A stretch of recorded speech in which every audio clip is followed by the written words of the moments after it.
con María Josefa Coronel.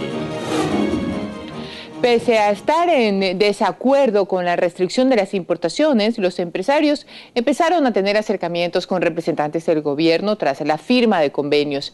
Ahora nuevamente insisten que la situación es insostenible y piden la suspensión del certificado INEN. La norma fue emitida el 3 de diciembre del 2013 y su cumplimiento era inmediato. 293 subpartidas que incluyen cientos de productos requerirían ahora de un certificado de reconocimiento INEN que verifique su calidad. Según los empresarios, el verdadero propósito de la resolución 116 del COMEX es el de restringir las importaciones para equilibrar la balanza comercial. Aseguraron que la norma causaría problemas, pues varios artículos no podrían cumplirla y dijeron que los que podrían hacerlo aumentarían de precio, pues conseguir la certificación traería recargos. Todo eso es tiempo y todo eso son gastos. ¿Quién va a pagar todo eso? El consumidor final. El 26 de diciembre solicitaron que se detenga la medida por 120 días. El gobierno no aceptó y dio como solución la sustitución de los productos que no puedan ingresar al país por productos nacionales, reconociendo que el propósito era, además del tema de calidad, reducir las importaciones. Estamos en un proceso de sustitución de importación, no de prohibición de importación. Los fabricantes de cerámica nacional, por ejemplo, aseguraron que pueden cubrir la demanda que existe en el país. Todo el producto importado, nosotros tenemos la capacidad de cubrirlo inmediatamente. Los empresarios insistieron en que algunos artículos son insustituibles. Los generadores no hay plantas productoras de motores diésel. Nuestros materiales no pueden salir de origen en estos momentos, pues tenemos una sola certificadora de producto. Ante esto, el ministro de Industria, Ramiro González, ofreció a los empresarios la firma de convenios que les permitirían, entre otras cosas, retirar algunos contenedores que estaban retenidos en el puerto tras la resolución. Aparte, les otorgaría cupos para poder seguir importando y a cambio se comprometerían a reemplazar en 2 años el 30% de ellas por productos nacionales. A inicios de febrero, el gobierno ya tenía datos de que la resolución estaba dando resultados. Las importaciones cayeron en un 58%, pero esperan cumplir una ambiciosa meta: reducir $800 millones en este año y 6.000 en 4 años. Yo creo que todos debemos hacer un esfuerzo este año para tratar de equilibrar la balanza de pagos y la balanza comercial. Pero pese a la firma de convenios, las cosas no van bien para los empresarios. El 26 de febrero pidieron nuevamente, pero esta vez al presidente de la República, que suspenda la medida durante 120 días. Alrededor de 200 convenios que hoy no funcionan. La respuesta fue la misma. No vamos a sacar las medidas porque han dado excelentes resultados. Estas 293 subpartidas son solo parte de las 40.000 normas técnicas de calidad que el INEN piensa instaurar alrededor de 60 sectores. Que nuestros productos sean de tan alta calidad que sean requeridos a nivel exterior. Ecuador tiene actualmente 2.883 normas técnicas de calidad. Otros países de la región tienen en promedio 6.000 de estas regulaciones. Representantes de sectores productivos privados también advierten de posibles retaliaciones de otros países. Ya han sido anunciadas por parte de Colombia y Perú. Se recomienda también el establecimiento de acuerdos de reconocimiento mutuo para que los certificados emitidos en cada país tengan validez en el otro. Dayana Monroy, 24 horas. Se encuentra ya con nosotros Eduardo Peña, presidente de la Cámara de Comercio de Guayaquil. Muy buenos días, Eduardo, y gracias por estar aquí en los desayunos de 24 horas. Gracias por la invitación. Reemplazar productos extranjeros por productos nacionales suena bien para el país, luce una buena medida. Sí, claro, y de hecho todos estamos de acuerdo con eso. El problema es hacerlo bien y no como se lo ha hecho, porque esta medida arrancó el 3 de diciembre del año pasado. Y hoy, más de 3 meses después, aun cuando hayas firmado estos convenios que propuso el MIPRO, que era un poco, primero que eran convenios entre comillas voluntarios, porque era, a ver, señor, usted ha exportado 100, ha importado 100, comprométase a 70, o sea, 30% de recorte. Y esos 30, búsquelos localmente, si los encuentra, pues maravillosamente, y si no, se queda con 70, ¿ok? Ese principio también suena bien, porque esto es como un cuento, o sea, había una vez un país que quería que sus habitantes tengan artículos de mejor calidad, suena bien, que quería digamos, ahorrarse salida de divisas produciendo localmente, que suena bien, para lo cual implementó unas medidas pararancelarias para restringir las importaciones, lo cual no suena tan bien, pero pasó.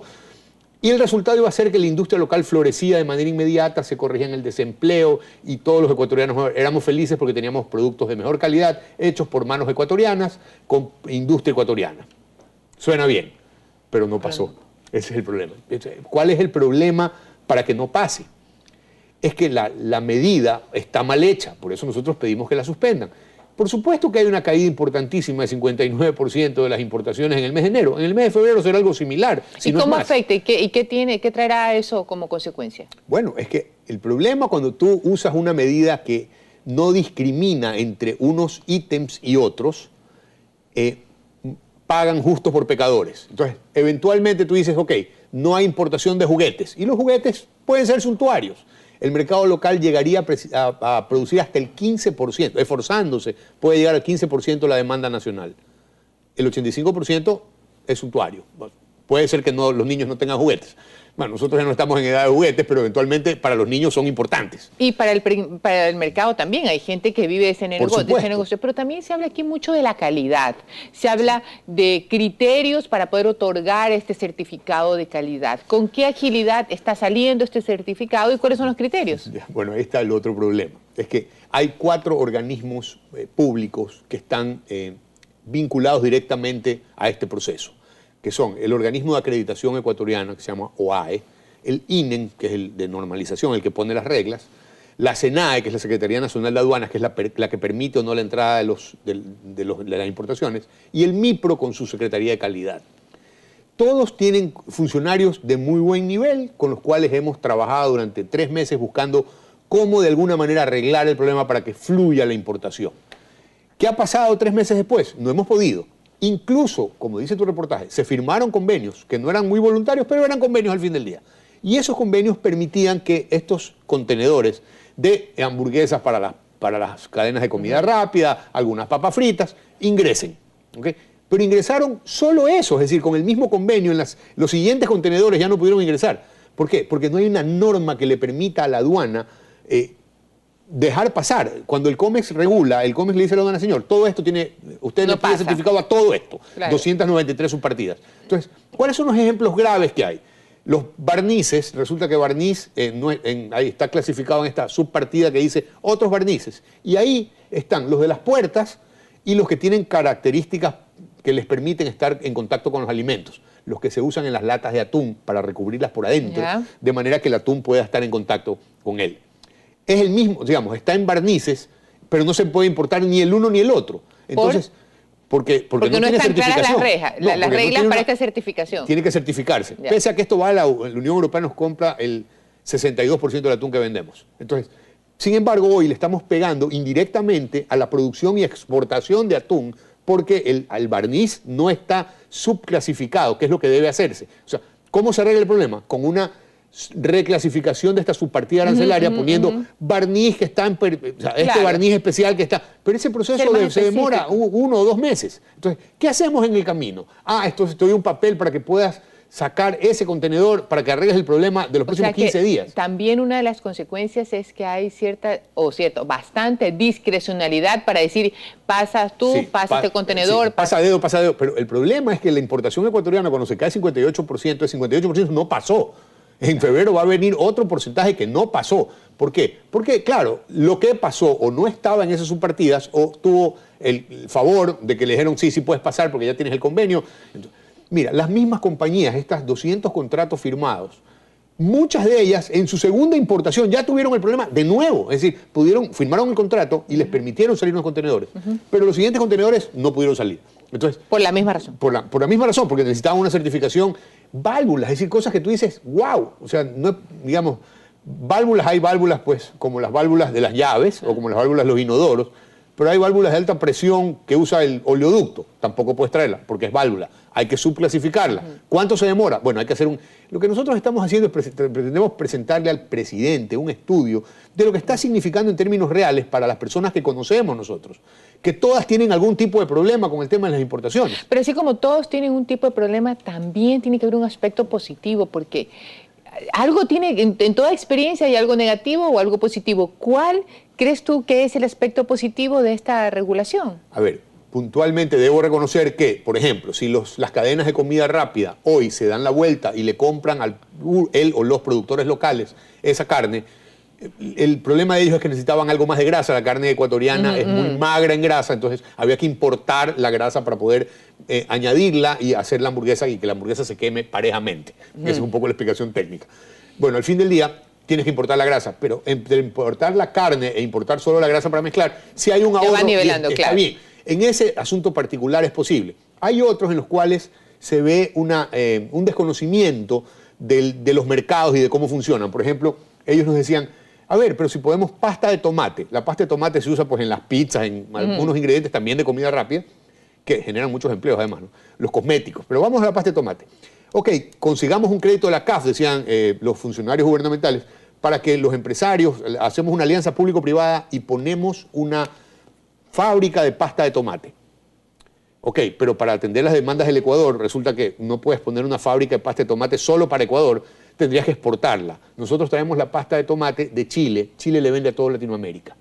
La economía de escala de esta planta chilena es muy difícil de igualar por un mercado. Claro. Entonces, eso hay que tenerlo en cuenta porque finalmente si usted tiene un crédito, el crédito, así sea pues a tasa muy cómoda y a muy largo plazo, lo tiene que pagar, así como la operación. Y si tiene un mercado de 14 millones o 15 millones de ecuatorianos, eventualmente no es sustentable financieramente para ese mercado. Y exportarlo significa tener precios similares a una matriz que está vendiendo muchos millones de toneladas. Y hablando de Chile, hablando de otros países, ¿qué medidas van a tomar o ya tomaron? Sí, están anunciadas medidas, se llaman medidas de retorsión. Los países dicen, bueno, si tú me estás pidiendo este tipo de certificaciones, yo te voy a pedir también a tus exportaciones cierto tipo de certificaciones que van a ser, no imposibles, pero te voy a complicar un poco la mesa tal cual me estás complicando a mí mi operación. Entonces, entiendo yo que Chile, Colombia y Perú están analizando ya cuál va a ser su comportamiento hacia el Ecuador para de alguna manera ser recíprocos en esta toma de medidas. Entonces, ¿qué es lo que nosotros perseguimos? Porque, por supuesto, cuando tú dices lo que buscamos es tener un país que tenga más facilidades, que tenga artículos de mejor calidad, que eventualmente sean de mejor precio. Aunque tú oías un señor que decía, bueno, a mí si me tienen el contenedor 2 meses en la aduana o 3... no lo puedes vender al mismo precio. No lo puedes, exacto. El que se va a perjudicar es el consumidor final. Y no había una diferenciación entre insumos para la producción interna o para la exportación de otros artículos que eventualmente sí son suntuarios. Porque si tú dices, yo solo lo suntuario lo voy a dejar de importar, bueno, ok, no hay reparos. Pero si en la misma olla metes los insumos, materias primas y suntuarios... ¿no? Faltaría detalle, especificar con un poquito más de exageración. Ese trabajo es un trabajo que hay que hacerlo, pero para eso necesitamos tiempo. Se nos acaba el tiempo nosotros y me queda solamente...